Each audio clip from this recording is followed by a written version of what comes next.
ഒരു ആർമി ചീഫിന് ചേർന്ന പണിയല്ല Pakistan army chief general Syed Asim Munir Ahmed Shah ചെയ്തത്. മുസ്ലിങ്ങളുടെ ഉള്ളിൽ ഹിന്ദു വിരോധം തിരികെ കയറ്റുന്ന വാക്കുകളാണ് ജനറൽ പാകിസ്ഥാനി പ്രവാസികളെ അഭിസംബോധന ചെയ്തുകൊണ്ട് പറഞ്ഞത്. നമ്മൾ ഹിന്ദുക്കളിൽ നിന്ന് വളരെ വ്യത്യസ്തരാണ്. ഇന്ത്യയും ഹിന്ദുക്കളെയും ലക്ഷ്യമിട്ട് പാക് സൈനിക മേധാവി അസിം മുനീറിന്റെ വാക്കുകൾ കലാപം സൃഷ്ടിക്കാൻ ശേഷിയുള്ളത് തന്നെയാണ് എന്ന് വിലയിരുത്തപ്പെടുന്നു. ബംഗ്ലാദേശിലെ യൂനുസ് സർക്കാർ ചെയ്യുന്ന അതേ നിലവാരത്തിൽ തന്നെയാണ് ഇപ്പോൾ പാകിസ്ഥാനും ഇന്ത്യയിലെ ഹിന്ദുക്കളെയും കണക്കുകൂട്ടുന്നത്. ഇന്ത്യയും ഹിന്ദുക്കളെയും അപമാനിച്ചിരിക്കുകയാണ് Pakistan army chief general Syed Asim Munir Ahmed Shah. ജീവിതത്തിന്റെ എല്ലാ മേഖലകളിലും നമ്മൾ ഹിന്ദുക്കളിൽ നിന്ന് വ്യത്യസ്തരാണെന്നാണ് അദ്ദേഹത്തിന്റെ അഭിപ്രായം. നമ്മുടെ മതം, ആചാരങ്ങൾ, പാരമ്പര്യങ്ങൾ, ചിന്തകൾ, അഭിലാഷങ്ങൾ എന്നിവ ഹിന്ദുക്കളിൽ നിന്ന് വ്യത്യസ്തമാണെന്നും അസിം മുനീർ പറഞ്ഞു. പശ്ചാത്താപത്തിന്റെ അടിസ്ഥാനത്തിൽ അല്ലാഹു നമ്മൾക്ക് നിർമ്മിച്ചു തന്നതാണ് പാകിസ്ഥാൻ. വിദേശ പാകിസ്ഥാനികളുടെ ആദ്യ സമ്മേളനത്തിലാണ് അസിം മുനീറിന്റെ വിവാദ പ്രസ്താവന.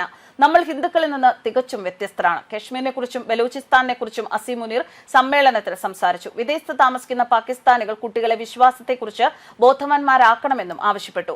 ഇന്ത്യ പാക് വിഭജനത്തെക്കുറിച്ചാണ് അസിം മുനീർ അഹമ്മദ് ഷാ പ്രധാനമായും സംസാരിച്ചത്. നിങ്ങളുടെ കുട്ടികൾക്ക് പാകിസ്ഥാന്റെ കഥ പറഞ്ഞു കൊടുക്കണം. പാകിസ്ഥാന്റെ കഥ അവർ മറക്കാതിരിക്കാൻ വേണ്ടിയാണിത്.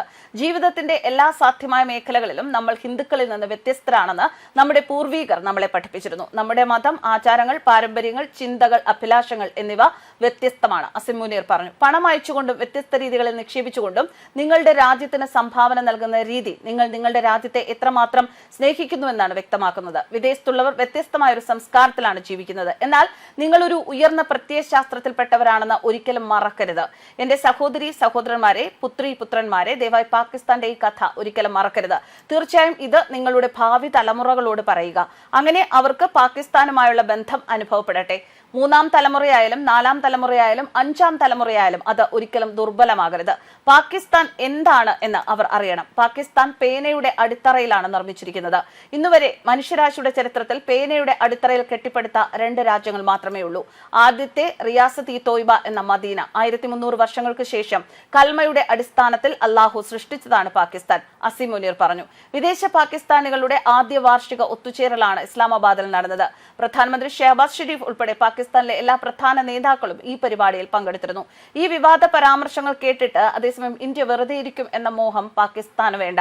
നല്ല മറുപടി ഇന്ത്യ കൊടുത്തിരിക്കുന്നു. കാശ്മീരുമായുള്ള ഇസ്ലാമാബാദിന്റെ ബന്ധം കഴുത്തിലെ ഞരമ്പ് പോലെ എന്ന പാകിസ്ഥാൻ കരസേനാ മേധാവി ജനറൽ അസിം മുനീറിന്റെ പരാമർശത്തിൽ ചുട്ട മറുപടിയുമായി ഇന്ത്യ എത്തി. കാശ്മീരുമായി പാകിസ്ഥാനുള്ള ഏക ബന്ധം നിയമവിരുദ്ധമായി കൈവശപ്പെടുത്തിയിരിക്കുന്ന പ്രദേശമാണ്. അവിടെ നിന്ന് ഒഴിഞ്ഞു പോകണമെന്ന് വിദേശകാര്യ വക്താവ് രൺധീർ ജയ്സ്വാൾ പറഞ്ഞു.